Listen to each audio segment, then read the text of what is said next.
It has been said that training is an important input of human resource development.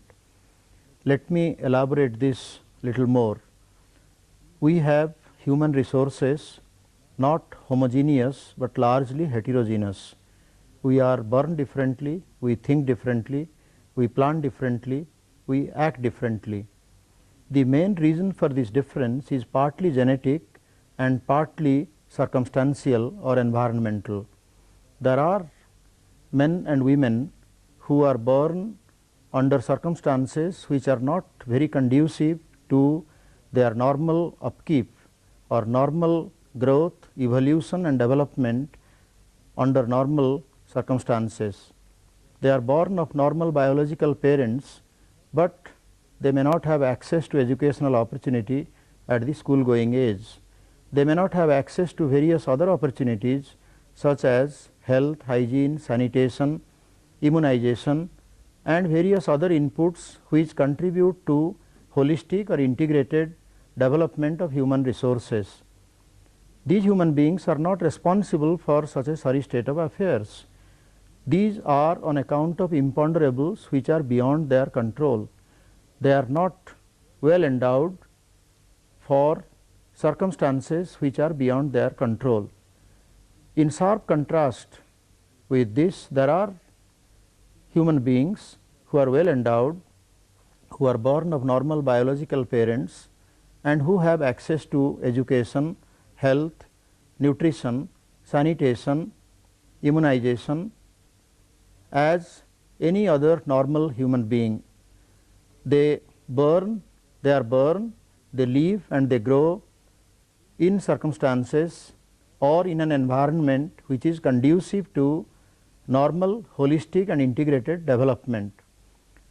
This is what accounts for heterogeneity of human beings, and it is this heterogeneity which is responsible for large number of human beings being below the poverty line, being below the normal levels of health, nutrition, literacy and education, and human beings who are above those normal levels. One of the important functions of training is to impart information, yet another function of training is to impart skills. In other words, imparting of information and imparting of skills could be said to be the two major functions of training. What are the informations which are required to be imparted to human beings?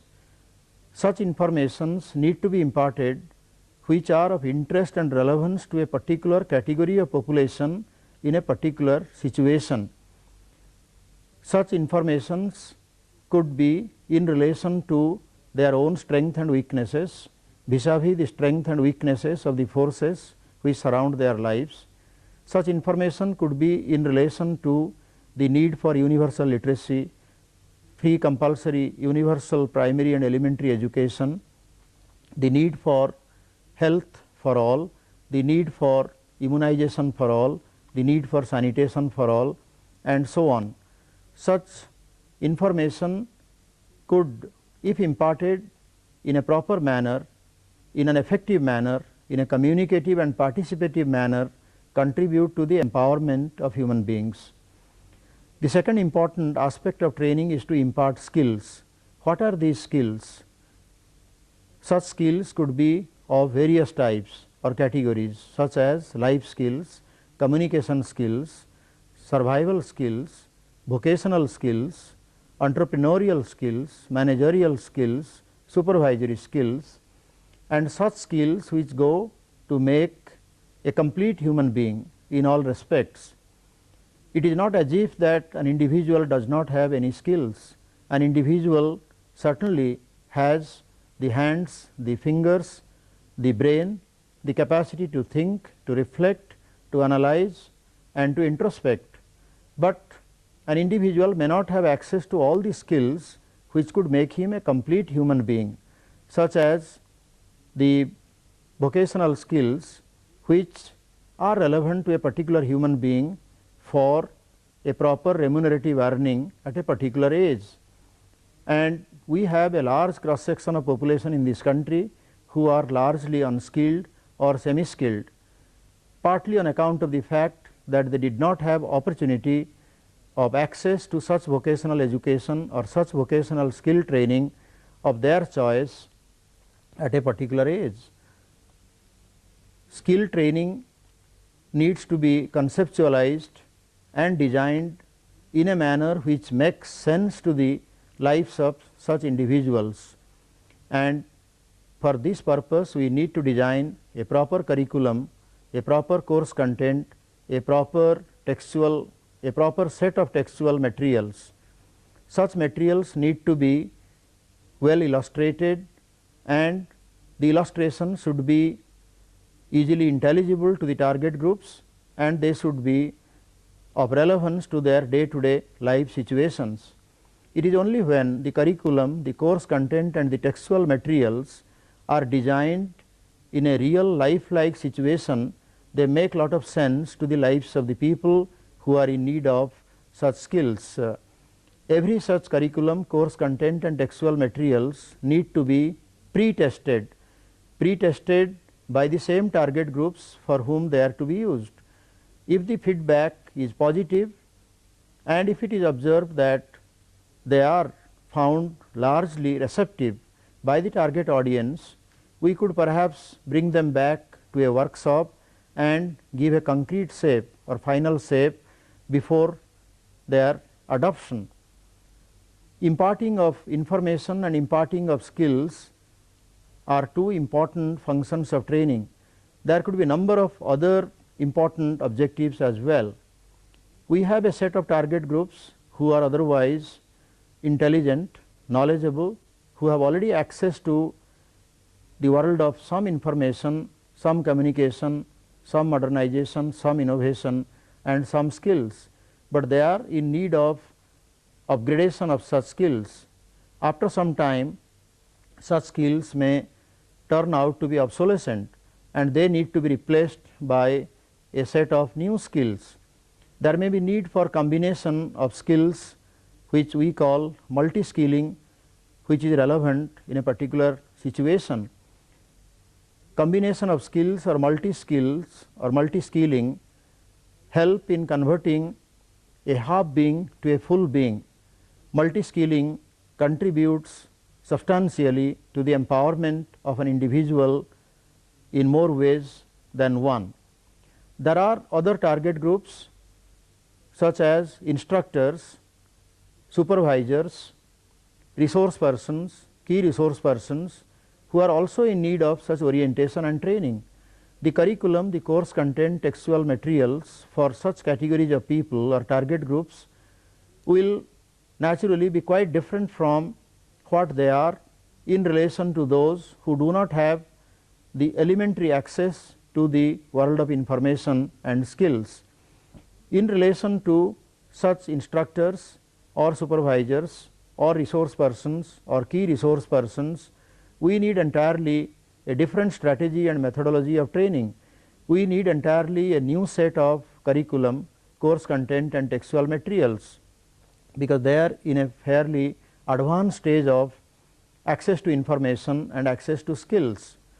There are such target groups who have been very well placed in life, who have been occupying lot of vantage points in life, but they may not have that close an interface with the target groups such as their students in ITIs, in polytechnics and in various other technical training institutions as they need to have. One of the important objectives of such training is to provide this interface. In other words, we simulate a real classroom like situation where we demonstrate what should be the actual methodology of teaching